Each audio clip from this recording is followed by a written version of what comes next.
2004 میں ایکچولی یہ ایک ڈسپینسری کی شکل میں ایک ڈاکٹر اور ایک صرف ڈسپینسر تھا. ایک رینٹ پہ ایک 5 مرلے کا گھر بڑا لیا. یہ 4 سٹوری پہ محیط ہے. الحمدللہ ہر قسم کا ایکوپمنٹ ہمارا اس میں موجود ہے. جو لاسٹ زلزلہ آیا تھا پورے طریقے سے ہماری ٹیم وہاں پہ گئی تھی. جب سیلاب آتا ہے تو کافی ساری بیماریاں بھی جنم لے لیتی ہیں. ہر ماہ کی 7 تاریخ کو کچھ بیوہ ہیں جن کو کیش کی شکل میں اور راشن کی شکل میں دیتی ہیں، اور کوئی 125 لوگوں کا جو رجسٹر کیے ہوئے ہے ان کا راشن بھی دیا جاتا ہے. میری محبت ابھی تک اس علاقے سے قائم ہے.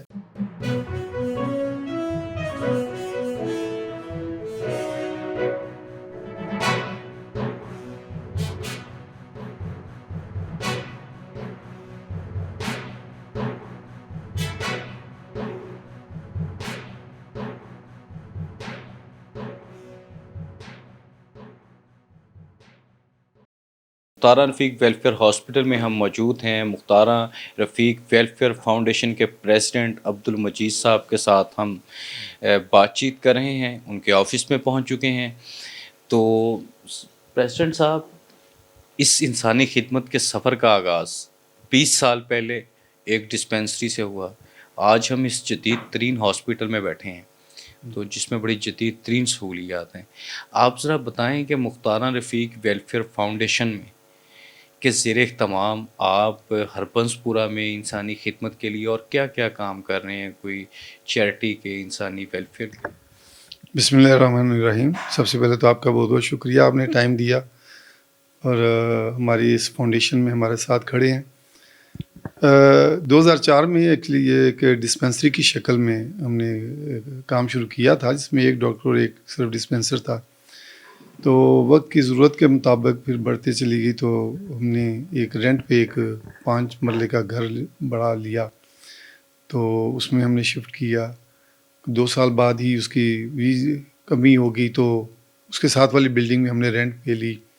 تو اس طرح یہ سفر جو ہے آگے بڑھتا چلا گیا. اور اب ماشاءاللہ جس طرح آپ نے فرمایا کہ آپ اس ہاسپٹل میں بیٹھے ہیں، یہ 4 سٹوری پہ محیط ہے اور الحمدللہ ہر قسم کا ایکوپمنٹ ہمارا اس میں موجود ہے. اور مختارہ رفیق فاؤنڈیشن چونکہ ایک پراپر ادارہ ہے جس کے اندر مختلف شعبہ جات ہیں، لائک جس طرح زلزلہ آئے یا سیلاب آتا ہے تو وہاں پہ بھی ہم پہنچتے ہیں. الحمدللہ جو لاسٹ زلزلہ آیا تھا پورے طریقے سے ہماری ٹیم وہاں پہ گئی تھی. ابھی جو سیلاب آیا ہے اس میں ہماری ٹیم گئی، جس میں ہم نے بلینکٹس، میڈیسنز اور راشن، کافی سامان بھیجا اور پراپر ایک ٹیم بھی بھیجی جنہوں نے وہاں پہ میڈیکل کیمپ لگائے. جو آپ کو پتہ ہے کہ ڈینگی کی بڑی پرابلم تھی، بیماریاں بہت زیادہ تھی. جب سیلاب آتا ہے تو کافی ساری بیماریاں بھی جنم لے لیتی ہیں. تو وہاں پہ بھی ہم نے پوری کوشش کی. تو اسی طرح جو ہماری فاؤنڈیشن کا سیٹ اپ بنایا ہوا ہے جہاں پہ ہم نے لنگر خانہ کھولا ہے، وہاں پہ بھی یہ بھی ہربنس پورہ میں ہے؟ جی بالکل، ہمارے یہ نیئر ہے، ساتھ ہی بالکل اس بلڈنگ کے ساتھ ہی ہے. کوئی 150 لوگوں کا روزانہ کی بنیاد پہ کھانا ہوتا ہے. پیشنٹ کا کھانا ہم وہاں سے کرتے ہیں. نہیں، 150 لوگوں کا جو کھانا آپ 3 ٹائم ہوتا ہے یا ایک ٹائم پہ؟ ہاں، دوپہر کا کھانا ہم یہاں پہ لنچ کرواتے ہیں. جی ہاں، ٹھیک ہے جی. اس کے علاوہ ہم ہر ماہ کی 7 تاریخ کو کچھ بیوہ ہیں جن کو کیش کی شکل میں اور راشن کی شکل میں دیتی ہیں، اور کوئی 125 لوگوں کا جو رجسٹر کیے ہوئے ہیں ان کا راشن بھی دیا جاتا ہے. اور میڈیکل کی جو فیسلٹیز ہیں وہ آپ نے دیکھی ہیں، اس میں بھی ہم کوشش کر رہے ہیں کہ بہتر سے بہتر آپ کام کریں. اچھا، مختارہ رفیق فاؤنڈیشن، آپ نے یہ فاؤنڈیشن بنائی اور فاؤنڈیشن کے بعد ایک جدید ترین ہاسپٹل تک آج آپ پہنچے ہیں. تو یہ بھی تو ہو سکتا تھا کہ آپ یہاں پہ ڈسپینسری ہی رہنے دیتے ہربنس پورہ میں. تو یہ اتنا جدید ترین ہاسپٹل کہیں آپ باہر پوش ایریا میں بناتے اور بڑے اچھے پیسے کما سکتے تھے. ہربنس پورہ ہی کیوں آپ کی محبت، خدمت اور پیار کی علامت، اس کی کیا وجہ ہے؟ کیونکہ میری رہائش یہیں پہ تھی، اسی علاقے میں کافی عرصے سے رہائش پذیر تھا. تو اب تو خیر یہاں سے شفٹ ہو گئے ہیں، لیکن میری محبت ابھی تک اس علاقے سے قائم ہے اور انشاءاللہ تعالیٰ یہ رہے گی، بلکہ میری نسلوں تک وہ چلے گی اللہ کے حکم سے. تو یہاں کے لوگوں کو چونکہ میں جانتا تھا اور پھر کچھ سراؤنڈنگ ایریاز جو تھے وہ بہت ڈیزرو کرتے تھے، ان کو علاج معالجے کے لیے بہت دور دور کے ہاسپٹلز میں جانا پڑتا تھا، تو یہ ایک سینٹر پوائنٹ بنتا تھا. تو مجھے لگا کہ مجھے یہاں پہ یہ ضرور بنانا چاہیے کیونکہ اس کی ایک بہت زیادہ ضرورت ہے اس علاقے کو، تو اس لیے میں نے اس جگہ کو چوز کیا.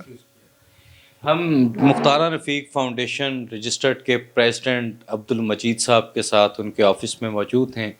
میں ایک حدیث قدسی کے ساتھ یہ سلسلہ گفتگو کا اختتام کرنا چاہوں گا. حدیث قدسی اللہ تعالیٰ روز محشر اپنے بندے سے پوچھے گا کہ میں بیمار تھا، تو نے میری عیادت نہیں کی، میں بھوکا تھا، تو نے مجھے کھانا نہیں کھلایا، مجھے مدد کی ضرورت تھی، تو نے میری مدد نہیں کی.